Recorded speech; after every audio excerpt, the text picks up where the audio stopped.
You're listening to the Author Stories Podcast,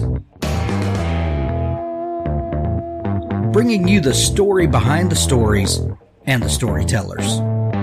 Margaret White, Terry Brooks, Sheena Kamal, Matthew Quick, JT Ellison, Walt D. Williams, Brad Thor, Corey, Dr. O, Brandon Sanderson, Robin Mom, Ernest Klein, Jim Butcher, Sherwin Harris.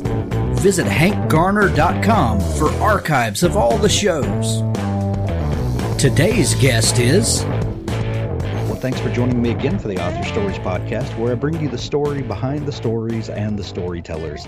Today, I am super excited to have some of my favorite writers on the planet on the show with me today, Valerie Constantine and Lynne Constantine, who write together as Liv Constantine, have a brand new book out, and it's called The Stranger in the Mirror. And when you're hearing this, it's going to be release day for the book, and I'm super excited for you guys to read this. I've been a huge fan of the Constantine sisters since their first book that they published, and I've been hooked ever since. And The Stranger in the Mirror is an amazing read. I have read the arc of it. I've listened to the audiobook arc, which came to me from their publisher about a week ago, and it is phenomenal. This is a must read for your summer reading for sure. Right now, I've got Valerie on the line with me to talk about it. Lynne might be popping in later. She's having some technology issues, so if you hear Lynne now.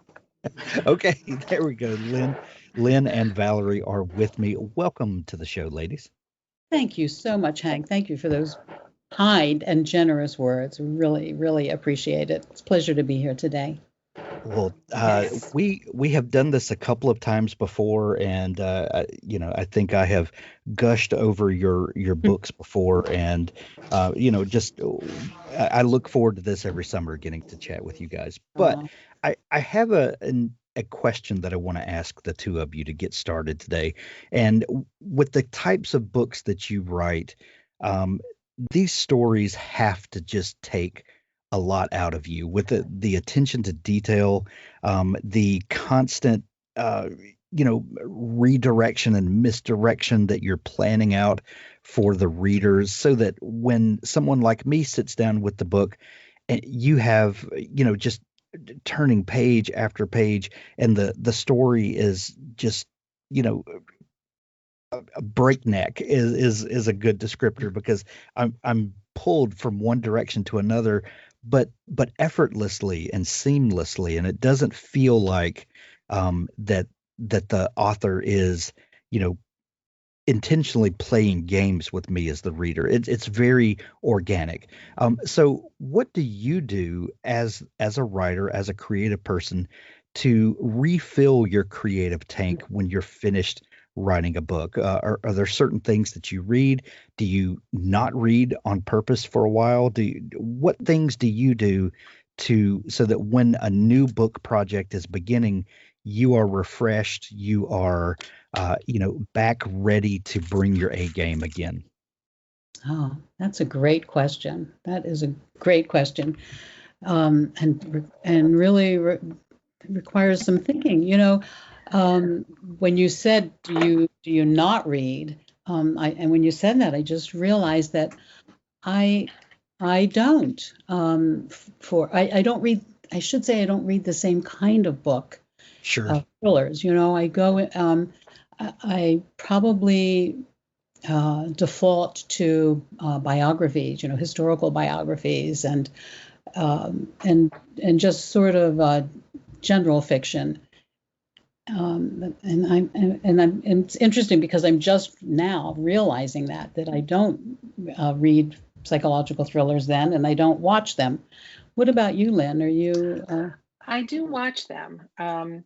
And it's interesting. I can read a psychological thriller as long as it isn't similar in plot to what we're happen to be working on at the time. But I do, especially, I think we've all been binge watching a lot of different things, and there's so many great limited series out now. And I've always been drawn to crime drama and twisty types of things. So that's usually what I do. And then occasionally watch comedy, and I love it when I do that, and I keep saying, why don't I do it more often, because it's so healing. But my first go-to is usually the darker stuff. The- Lynn, you said that you can watch psychological thrillers. Does that mean that you don't necessarily read them? And what's the difference in watching a story, a movie or TV show, as opposed to reading it? How does that feel different to you? I mean, obviously, watching it is so much is a visual experience, and I think, I mean, I will read them. I will read a psychological thriller when I'm writing one, but as I said, like I wouldn't write. So, Stranger in the Mirror deals with amnesia. I wouldn't read a book dealing with similar themes just out of the concern of not wanting to borrow from another book or. But I mean, I because I do think the culmination of what we read over the years though obviously comes through in everyone's work, not that you're influenced by it, like when people will say for instance with Mrs. Parrish, they say it's a talented Mr. Ripley, a female talented Mr. Ripley. Well, we didn't sit down and decide to do it that way, but I think that whether you're watching or reading, you absorb all of these different things.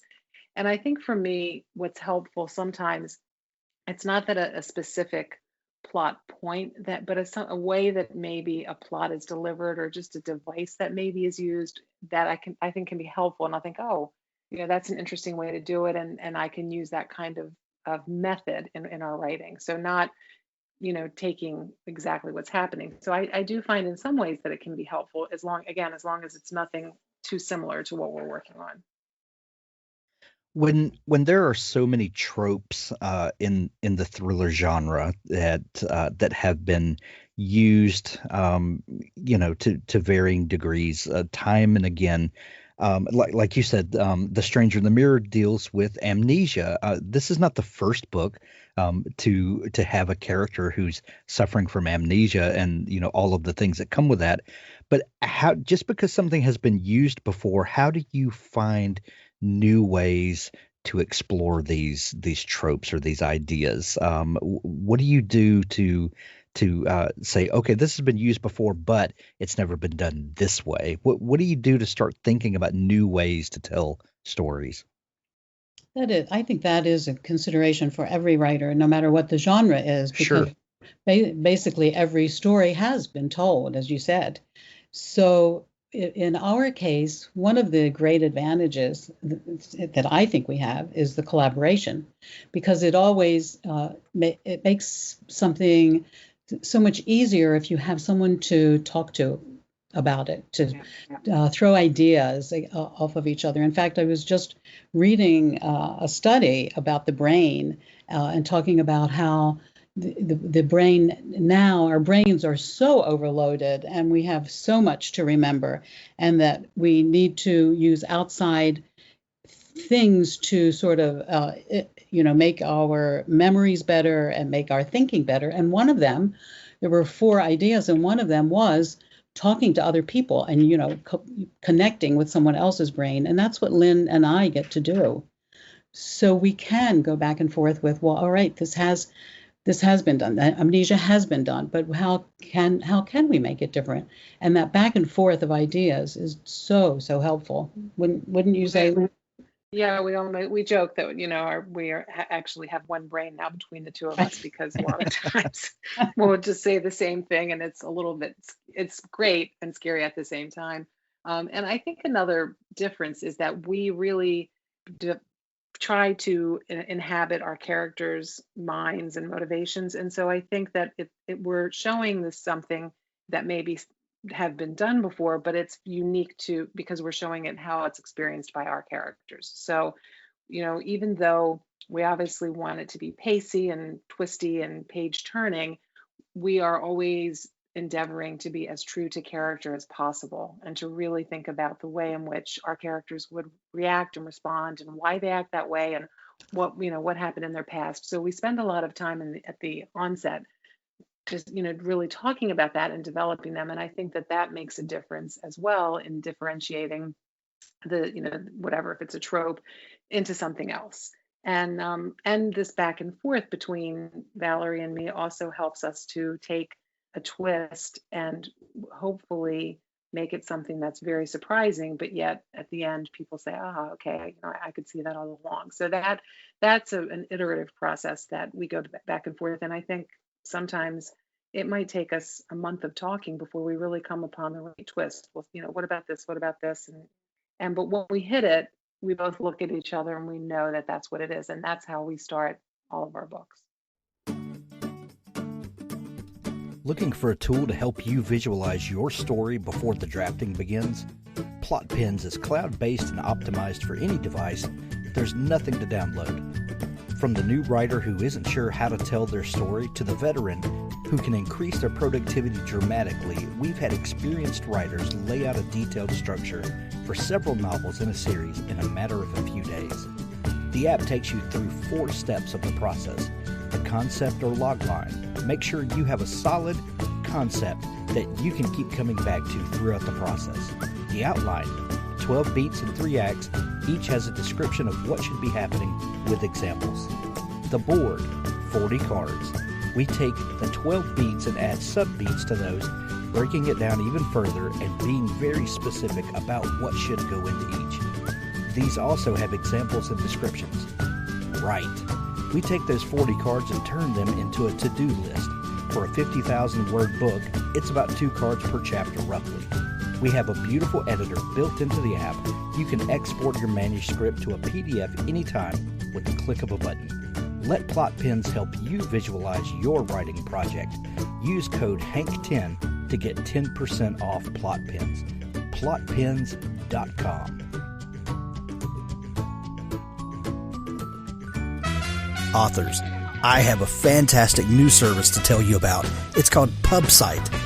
PubSite is a service to help you build your very own website, your home on the web, where you can promote your work and give your fans a place to connect with you.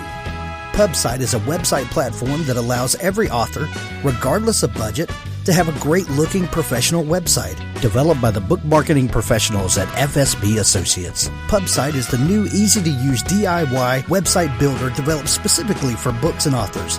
Whether you're an author of 1 book or 20, or a small publisher, PubSite allows you to build, design, and most importantly, update your website pain-free. No need to be dependent on a designer or webmaster to make a small but costly change to your website. Save the money and do it yourself. PubSite is the best platform for authors because it's a book-centric platform. PubSite was built just for authors and small publishers. Every design, feature, and layout is book-centric. They have customized designs for you to use. It's easy to build. No coding or HTML is necessary to create a stunning, professional-looking website with all the features you want. Get a custom domain name, yourname.com. It's simple to update. You can add all of your books, add a blog and a book tour, sell from any retailer, manage your email list and social media, and even do e-commerce. Build your website with a 14-day free trial, then pay just $19.99 per month, which includes hosting. And we offer packages starting at $499 to set up the website for you. Pub-site.com, the place to help authors find their home on the web.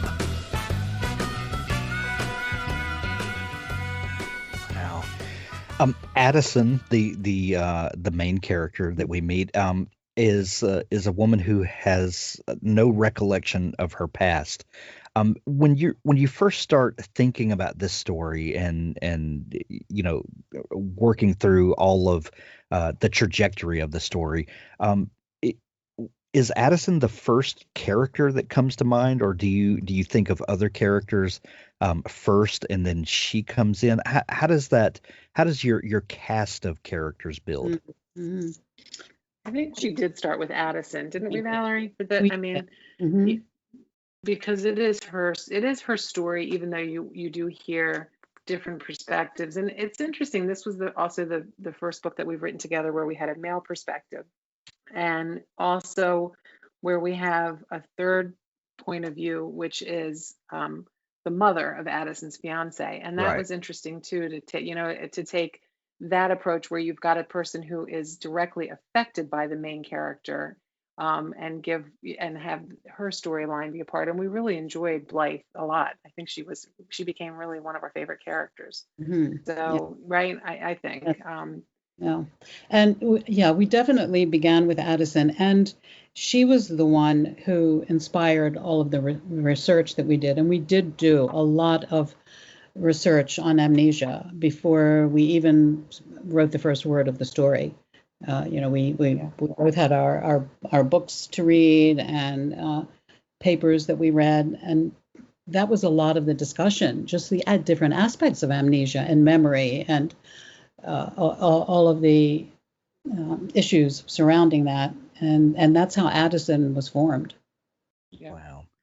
When you're coming up with characters for your book, how do you settle on character names? And is there ever a situation where a character's name or how you refer to them in the book has any deeper meaning that maybe readers don't pick up on? Sometimes, yes. I mean, we have names that have a meaning. I think I don't know if we can say on this one without giving it away, because I think Right. one of them had a meaning. Yes, and but That was a lot of devious times, question, I know.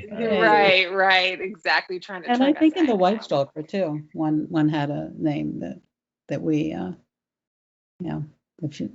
I won't ask you to remember it, Lynne, but Yeah, I'm but sitting there, here racking my brain. right, Thanks. it was a last name, but that's fun. Picking the names is fun, but it can be a little bit daunting. One of us might choose a name and the other one says, well, no, I have a really good friend with that name and I don't want to name a bad character after that, or somebody that we're related to, or but it seems that once we one of us says a name and the other one says yes, it's almost eerie how you just know the name comes out of one of our mouths and all of a sudden it's like, yes, that's the name. I can't explain why one would resonate and others wouldn't. What do you think? Right. We even had a few instances, I think, where we started with a name and then maybe a few chapters in, one of us will say, do you really like that name? And the other one will say, no, actually, no, I don't. So then we'll change it. We'll rename them. But one good way to choose a name is when you go to like a graduation or, and everyone's listed on the program. It's a great way to come up to go through a lot of different names that maybe you wouldn't even have thought of. So for writers out there, keep your graduation pamphlet. I think don't you think the last names are harder? I mean, the first names, because you can just Google the baby name, but it's the last names that are a little bit more difficult, I think. Yeah, I think so. That is a great idea about keeping those graduation programs and things, because I mean that's also going to tell you what was popular, almost 20 years ago, what kind of name people were thinking about, and then that lets you know about your reading population is probably the parents of these kids. That is a great tip. I'm thinking of upcoming graduations that I can steal some programs from. You mentioned Addison's mother-in-law a minute ago, and Addison is engaged to Gabriel, as we learn in the beginning of the book. And one subtext of the book is this idea of marriage and family and becoming a part of something else. It's one thing to have amnesia and not know any of your past. It's another thing to join a family that does have history, and then that family in turn, accepting you in, and then a new thing is created when you bring people into a family. I know you guys are both have children, and I'm not sure if your children are married yet, or if you've been through this process of adding new people to your family. We did just last year. Our oldest daughter got married, and we have our first grandchild now, and there's a lot of emotion wrapped up in adding people to your family, and it's something that you don't think about very much, but uh, it, it's a very interesting thing to go through. Mm, that's very true. Lynn's children aren't married yet. Mine are. And I have to say, I have all sons. And so, before marriage, before when they were in college or whatever, I would think, gosh, I hope maybe they'll all meet orphans, and then, you know, and they'll all be just close to our family. But and then, I came to see my boys are with terrific women who are very close to their families, and that idea that they already have that feeling of family is important and I want to be close to my family makes them close to our family as well. So that's a bonus that we got, and I think this is what Blythe, the mother-in-law for a prospective mother-in-law, is concerned about. We're a close family. What is this going to do? This person who doesn't know her family, what's her story? What maybe she wasn't. Maybe there are bad things that happened between her and her family. What's that going to do when she comes into our family? How does that change our family dynamics and the closeness that we have? So she became a very sympathetic character, I think. Even despite her worries and her concerns, she still had empathy and some sympathy for Addison, but she still wanted to protect her family. Right.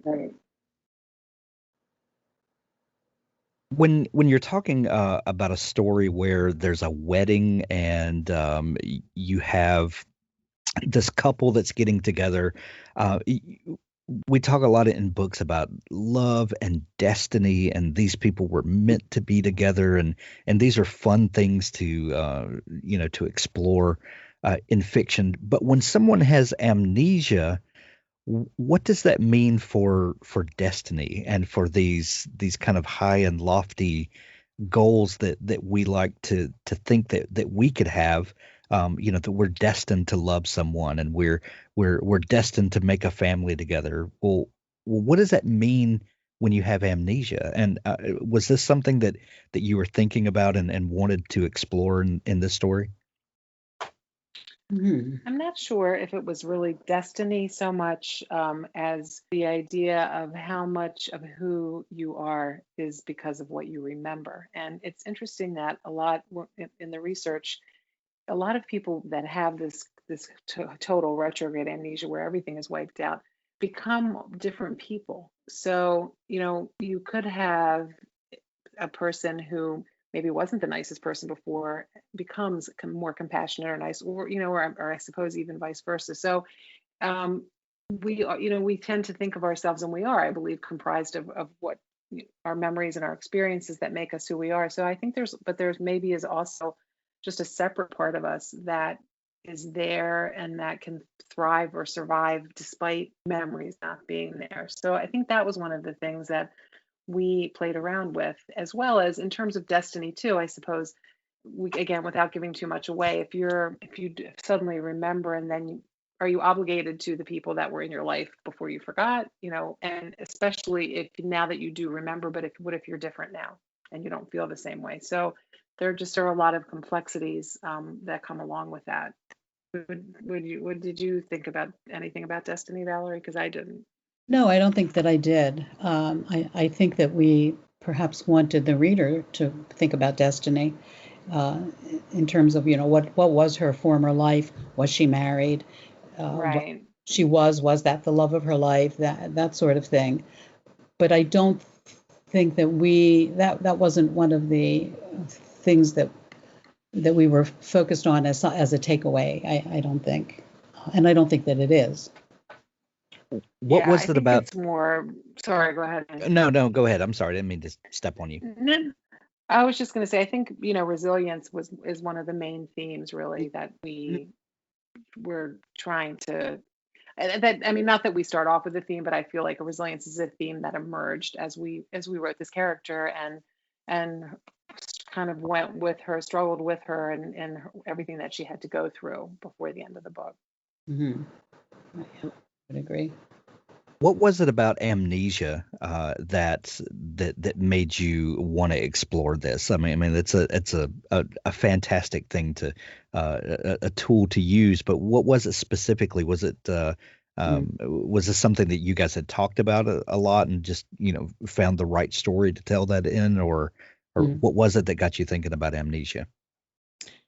We when we start to talk about an idea for a book, we take from a big pool of different ideas. So it might be a type of character that we want to begin with and talk about a possible story built around that character, or like an everyday event, or a subject that we're both fascinated by. And that was amnesia for us. And I think that the idea of number one, being able to do a lot of reading about that and more in-depth study of a subject that fascinated both of us, and then to have that be the center piece of the book was just something that really appealed to both of us.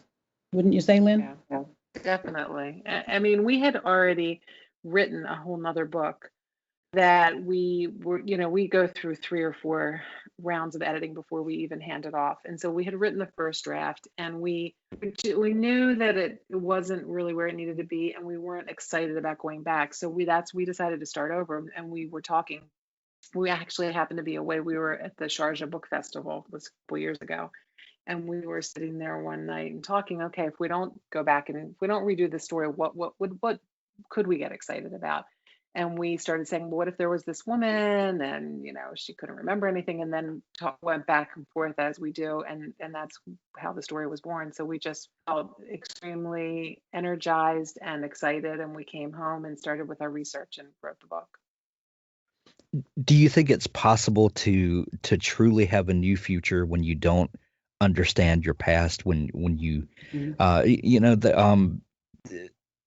my wife and I do a little bit of genealogy, and her father especially was a huge genealogy guy and passed down a lot of the work that he had done to my wife, and then I've done some family history stuff, and it's interesting, it's intriguing to find out about your family, and but when you get to a generation or two before you, it doesn't have a lot of bearing on daily life. I mean, it's interesting to find your connections to things. But then when you're talking about your own self, and if you don't remember the previous 20 years of your life, can you truly build a solid future when you don't understand yourself? I mean, that was an interesting, dynamic to explore in this book. Well, one thing I think that is interesting is that this came out in the research, and both Valerie and I were amazed and kind of dismayed at the same time. What they discovered is that you can go back 3, 4, or 5 generations, and if there was trauma in your line, even if you never heard the story about it, didn't know them, didn't experience it, it is in your genes. So they did an experiment with mice where they had like a couple generations before that, they put them through some sort of a trauma, and I think they paired it with some kind of a noise or some kind of a signal. And then 2 generations later, mice that had nothing to do with that, when they heard the noise, reacted and were afraid and upset. So probably all of us are operating and behaving in some fashion because of things that happen with our ancestors that we know nothing about. And so, I think that's one part of the puzzle that probably, is the reason why people struggle with different things. And again, it's very concerning if you have somebody who's gone through a war or, had terrible things happen to them, and then 2 or 3 generations later, that is embedded in the genetic material of their grandchildren and great-grandchildren.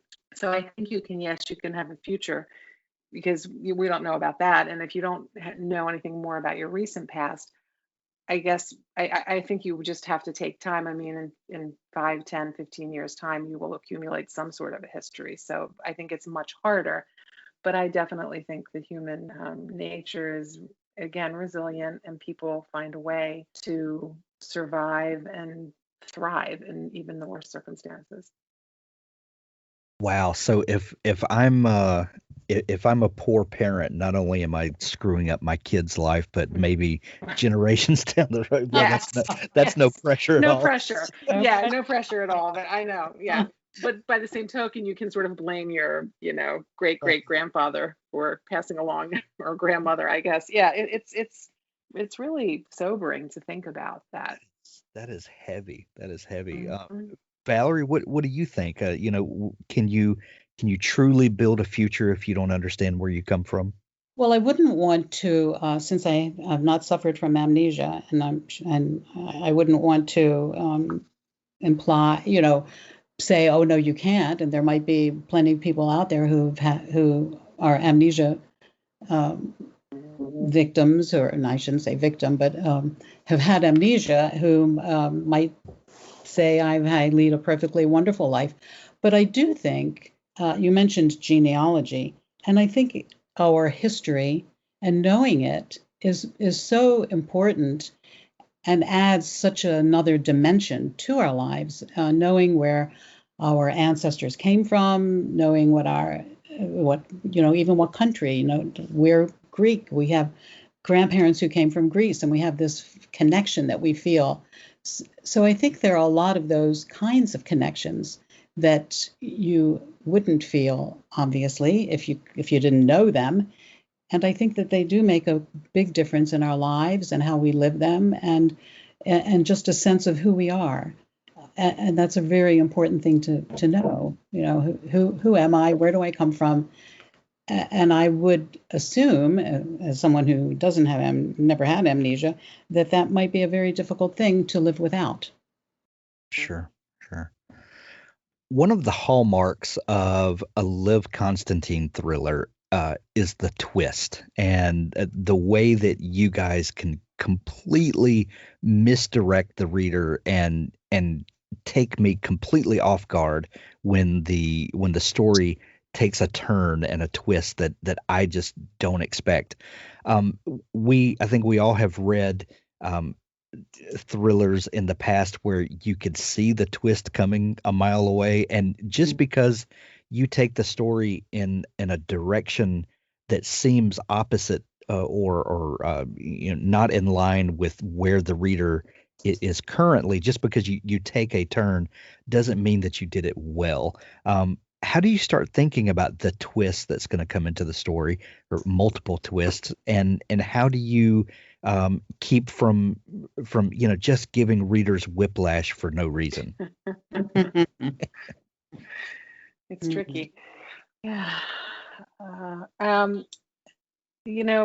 A lot of it depends. I mean, I think it's different with every book. So sometimes we use perspective, point of view. Sometimes it's an unreliable narrator. Sometimes, again, it's a reliable narrator, but then it's a shift in point of view and you find something else out. And like for The Stranger in the Mirror, I guess we just tried to think about it's really being careful about how you present things, so that you're presenting things in a honest and in an authentic way. However, when you go after the twist, when you go back and read it, you can see what we've done there. So we're just very careful about internal thoughts of characters and what is disclosed and what is held back, in order to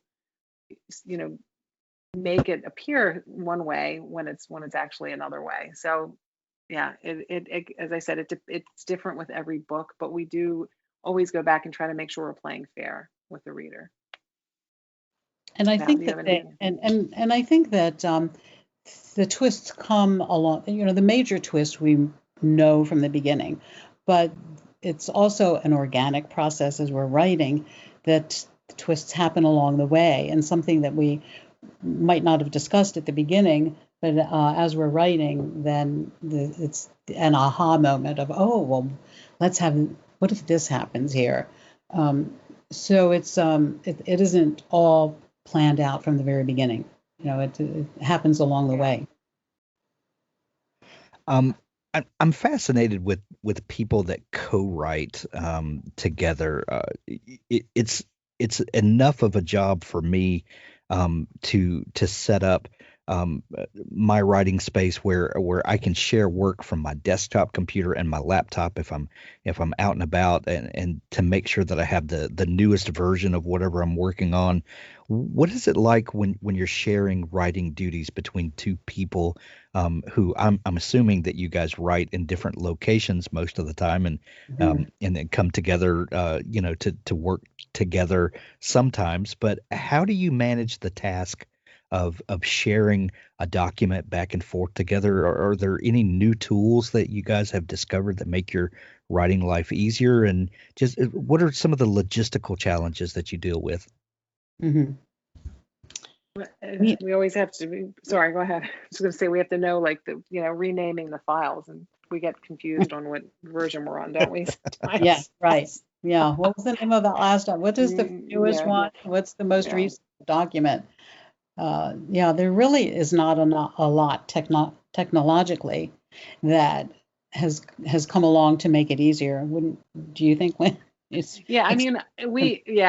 use Scrivener, but I don't use it well. I know just enough to sort of get it done. And so when we're doing it in Scrivener, Valerie and I go back and forth with Word documents, and then I load everything into there. But it's actually now, and what's nice about Scrivener is it's easy to move chapters around, but it's actually gotten to the point now where we just work on Word documents. It's just easier. And we just, that way, when Valerie's editing something, she'll save it as Val's, whatever the name is, Val edits, and she'll send it to me and track changes, and then I'll look at it. And that becomes an easier way back and forth, taking turns. And then ultimately, whoever has it last, I guess, ends up putting the rest of any kind of edits in and saving it, and then sending it off where it needs to go. Yeah, the worst thing is when we're working on a document together, editing. And editing, editing is the most tedious thing in a collaboration. So much more so than writing by yourself. So we're on a call together. We're on FaceTime, and we each have the document. And we might be, because as Lynne said, she works in Scrivener, so we might be on different pages. So if I say, okay, I'm on page 145 and look at the second paragraph and here's how it starts, and Lynne says, what are you talking about?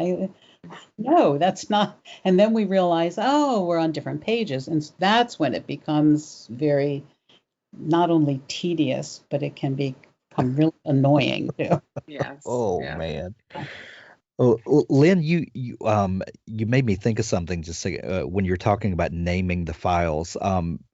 Does the title of the book come to you guys fairly early, or is it one of those things that it reveals itself after the book is written?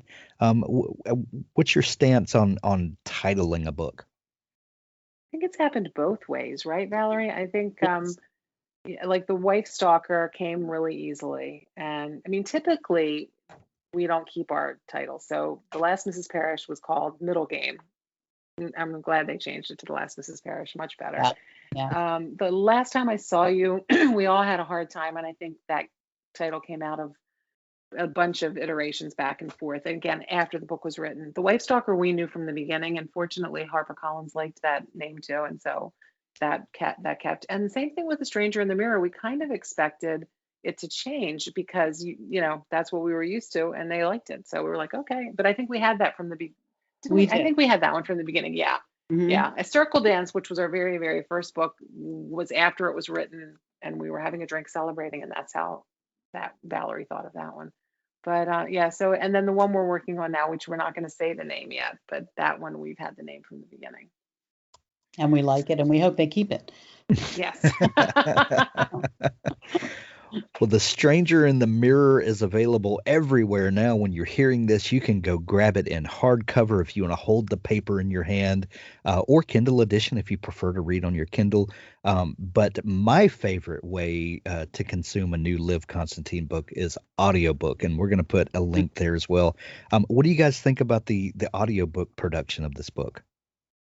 Oh, we're really excited to hear it because I think they've got 3 different voices for the characters, and it's always, it just is always a new experience, I think, when hearing the book come to life through audiobook. So we're excited, but we know we've heard samples, but we haven't I haven't heard You the know, whole we thing haven't- yet. No. No, we haven't heard it yet. So Oh wow. I actually finished listening to the audiobook yesterday, the whole What? thing. So I've got one up on you guys. How about You that? do. oh, I didn't even know it was out there. All right, I'm gonna have to call somebody. You kidding me? Harper Collins sent me the audio arc just not quite a week ago, but yeah. Monday of this week, I think. So 3 days ago. So I binged it in about a day and a half as I'm just working around the house. Oh my gosh, how does it sound? Oh, it's While you're fantastic. pushing- It's fantastic. The different narrators definitely add a layer to it that yeah, it's amazing. So Oh, cool. Oh my gosh, Hear that's it. my. As soon as we hang up, I'm emailing. Say, hey, can we get do that. Yes. Absolutely. Well, we've got links in the show notes of this episode where you can grab it, like we said, in Kindle edition or hardcover or audiobook. It's available everywhere now when you're hearing this. Lynne and Valerie, thank you guys so much for coming back on the show. Where can My people find pleasure. you online if they want to connect with you and dig into all the great stuff that you're doing? LivConstantine.com is our website, and then we're on Instagram and Twitter and Facebook, and our handle on Instagram and Twitter is Liv Constantine 2, and Facebook, I believe it's just Liv Constantine Author. But those links are also on our website as well. Excellent. We'll put those in the show notes as well. Lynne and Valerie, thank you so much for taking time to come back on the show. We're going to send everyone to pick up The Stranger in the Mirror, and I do hope that we'll connect again next summer for whatever torture you're going to bring to us then. Absolutely. Thank you so much, Hank. So always a pleasure. Yeah. Authors, if you're looking for a partner to help ensure that your book is the best it can possibly be, look no further than Pico's House. Crystal and her staff make a conscious effort to be critical yet courteous. They also strive to make the business side of things run smoothly so that you can rest easy knowing that your manuscript is in capable hands. Whether you need beta reading, developmental editing, a manuscript critique, line editing, copy editing, or proofreading, Pico's House is the one-stop shop for you. Check them out today at picoshouse.com to get started.